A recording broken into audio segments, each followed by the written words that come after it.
যে হোটেলটা ভালো করে ঘুরেই দেখা হলো না, কি বলবি? হ্যাঁ, তা যা বলেছিস। হোটেল বুক করার সময় কি চিন্তা। হোটেলের রেটিংই তো ভালো ছিল না। হ্যাঁ, সে তো দেখলাম, কে জানে কেন। হ্যাঁ শোন, আমি শুয়ে পড়ছি, তুই শুয়ে পড়। হ্যাঁ, শুতে তো হবেই, কাল আমার প্রথম সমুদ্র দর্শন বলে কথা, আমি তো ভীষণ এক্সাইটেড।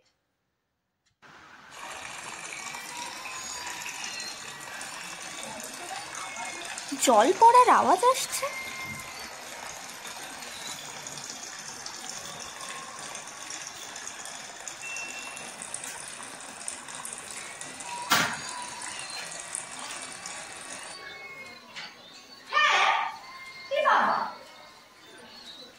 জল কেন পড়ছে? আমি তো কলটা বন্ধ করেছিলাম লাস্ট যখন বুঝলাম। এই কল রাত উঠে ডিস্টার্ব করবি না, দিয়ে দেবো যখন এটা দুটো তখন বুঝি। রাত উঠে ঘুম ভাঙান। যাই বাবা, এবার গিয়ে ঘুমাই। কি আওয়াজ হলো? দাঁড়াও দাঁড়াও, দেখছি।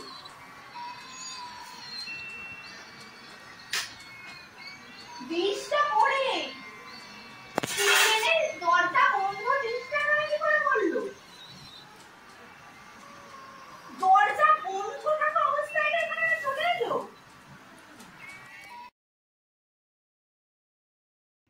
আমি এগোচ্ছি, তুই চাবি দিয়ে আয়, ঠিক আছে? হ্যাঁ যাচ্ছি, তুমি যাও আমি যাচ্ছি। লিপস্টিকটা লাগিয়ে নিয়ে ওড়নাটা নিয়েই হয়ে যাবে।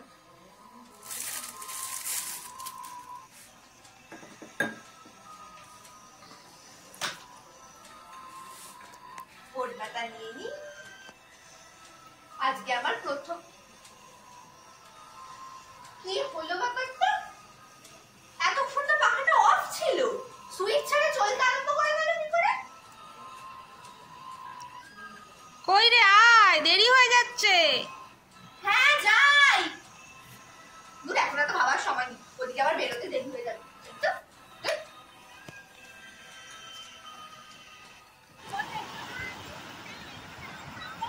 আমার প্রথম সমুদ্র দর্শন। ভালোই হলো আজ সারাদিন ঘোরাটা, কাল আবার নতুন জায়গা ঘুরবো, আমার তো খুব মজা হচ্ছে। হ্যাঁ চল, খেয়ে আসি, বড্ড পায়ে ব্যথা। ধুর, তোমার শুধু পায়ে ব্যথাই হয়, চলো তো। ও, আমি না একটা কথা বলতেই ভুলে যাচ্ছিলাম। আজকে সকালবেলা যখন বেরোচ্ছিলাম তখন না পাখাটা হঠাৎ করে চলতে আরম্ভ করে দিত। সুইচ তো দেওয়া ছিল না, আমি যতক্ষণ সাজছিলাম ততক্ষণ মানে পাখাটা তো অফ ছিল। আমার তো ভাবতে ভাবতে দেরি হয়ে গেল কি করে ওরকম হলো। ধুর, পাগল নাকি? আরে না গো, আমি সত্যি বলছি। নাকি ঘুরে এসে উল্টো পাল্টা বকছি? সুইচ ছাড়া পাখা চলে? আরে না, তুমি বিশ্বাস করছো না, কাল রাতে তো ওই বাসন পড়ার কাণ্ডটা হলো, তার আগে আমি আরেকবারও উঠেছিলাম বাথরুমের কল থেকে জল পড়ার আওয়াজ শুনে, তারপর বন্ধ করে আবার শুলাম। হ্যাঁ, আমি দেখলাম তুই বাথরুম থেকে বেরোচ্ছিস, কিন্তু ঘুম কেটে যাবে বলে আমি কিছু বলিনি। আচ্ছা, রান্নাঘর থেকে বাসন এখানে এসে পড়লো কি করে? এটা কিন্তু বেশ ভাববার। হ্যাঁ, আমিও তাই ভাবছিলাম এই অবাস্তবটা বাস্তব হলো কি করে, কে জানে বাবা। যাক, এখন চলো খাবো। চলো বাবা, এবার শুই।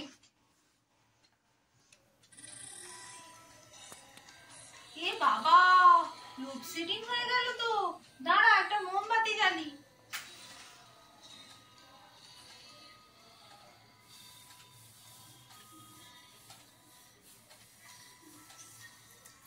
দূর, এই গরমে আর শোয়া যাবে? ভালো লাগে না। সেটাই তো, এই গরমে শোবো কি করে? গানের লড়াই খেলবে? খেলবি? চল খেলাই যাক তাহলে। চল, তুই প্রথমে শুরু কর। ঠিক আছে। নিসা নিসা নিসা নিসা ধানি ধানি ধানি ধানি পাটা পাটা পাটা।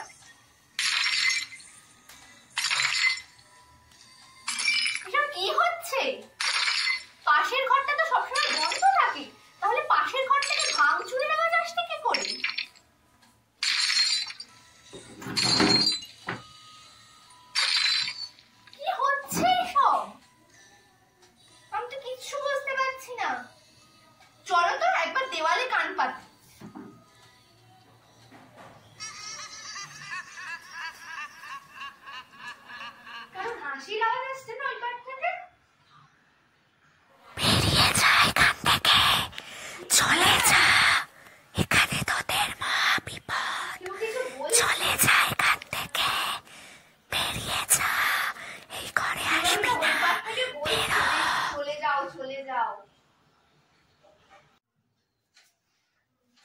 আচ্ছা শোনো, আমরা আজ রাতের মতো শুয়ে পড়ি। বোঝাই তো যাচ্ছে যে এখানে কেউ একজন আছে যারা আমাদের উপস্থিতি পছন্দ করছে না।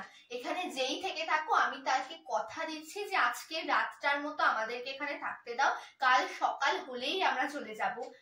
শোনো, কাল সকালে উঠে ম্যানেজারের সাথে কথা বলবো, কথা বলেই আমরা লাগেজ নিয়ে বেরিয়ে পড়বো। এখনের মতো চলো শুয়ে পড়বো।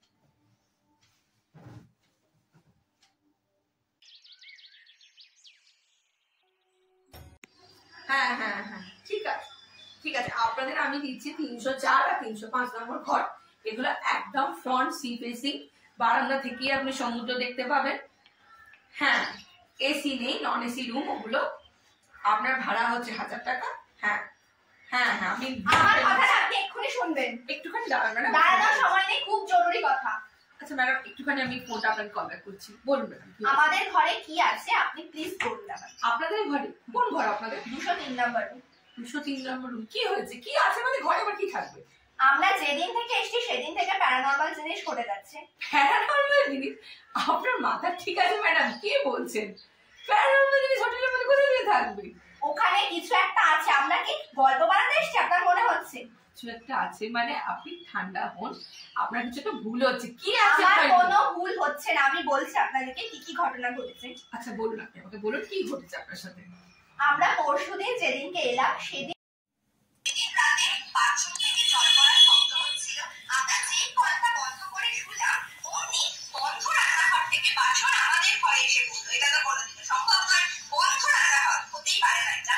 আর গতকাল রাতে আমাদের ঘরে পুরুষ কণ্ঠে কেউ যেন ফিসফিস করে বলছিল যে এখান থেকে চলে যা, বেরিয়ে যা, এখানে তোদের হওয়ার কথা। আর পাশের ঘরটা সবসময় বন্ধ থাকে, ওখান থেকে জিনিসপত্র ভাঙচুরের আওয়াজ আসছিল। এগুলো কোনোদিন হতেই পারে না। পাখার সুইচ অফ থাকা সত্ত্বেও পাখা চলতে আরম্ভ করে দিয়েছিল। এগুলো কেন হচ্ছে বলুন। ম্যাডাম ম্যাডাম, আপনি একটু ঠান্ডা হন, আপনি তো বলেই যাচ্ছেন। দেখুন, কলে জল পড়ার যে কথাটা আপনি বলছেন, ওই ঘরে কলটা একটু সমস্যা আছে, মাঝে মাঝে জল পড়ে। আপনি তো আমাদেরকে একবার বলবেন, আমি সঙ্গে সঙ্গে মিস্ত্রি পাঠিয়ে দিতাম।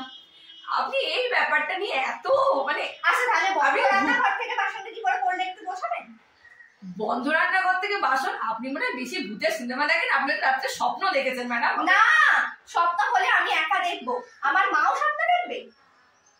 হ্যাঁ ম্যাডাম, কি বলছেন? আমরা দুজনে একই সাথে একসঙ্গে দেখবো?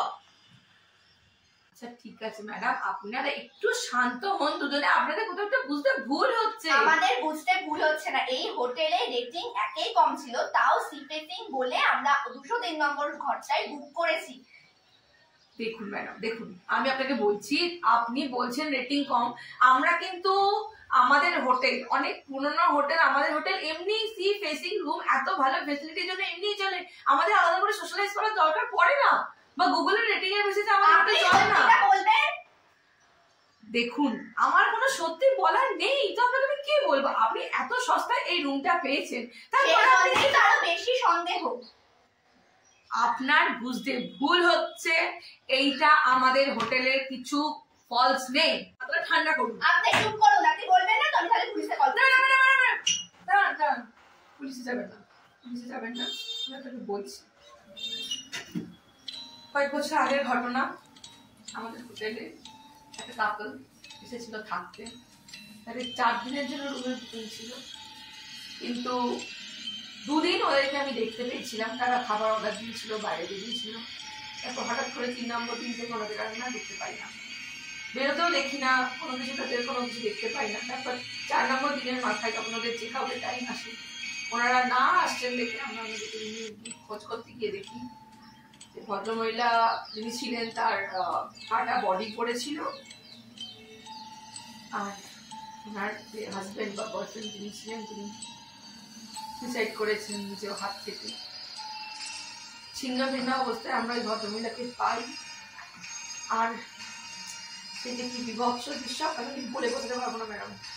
নাকি পাই, তারপর ওনার হাজবেন্ড বা বয়ফ্রেন্ড যিনি ছিলেন তিনিও সুইসাইড করে। গোটা ঘরে রক্ত বন্যা বয়ে গেছিল লিটারেলি।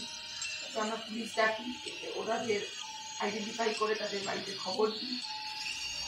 তারপর থেকে আমাদের এই রুমটা বন্ধই থাকে ম্যাডাম, আমরা কাউকে বুকিং দিই না। কিন্তু আপনারা খুব জোর করছিলেন, আপনি মনে করে দেখুন আমি আপনাকে বলেছিলাম যে ওই রুমে আমাদের আর কোনো রুম ফাঁকা নেই, আপনি খুব রিকোয়েস্ট করেছিলেন। তাই জন্য আপনারা একবার এই সত্যিটা তো বলবেন। আপনাদের লজ্জা করে না? আপনার এত বছরের ঘটনা লুকিয়ে গেলেন। আমি আপনার কাছে ক্ষমা চাইছি ম্যাডাম, কিন্তু আমি বাধ্য হয়ে আপনাকে ঘরটা দিয়েছি। আমরা কিন্তু ওই রুমটা অন্য কাউকে দিই না। কেউ যদি এসে খুব জোর করে তখনই আমরা শুধুমাত্র দিই। আপনি চুপ করুন, আমরা এই এক মুহূর্ত এই ঘরে থাকবো না। এই কালো ইতিহাস। ট্রলিটা নিয়েছো তো মা? হ্যাঁ। ঠিক আছে। জয় বাবা, আগে বেরোই এই ঘর থেকে।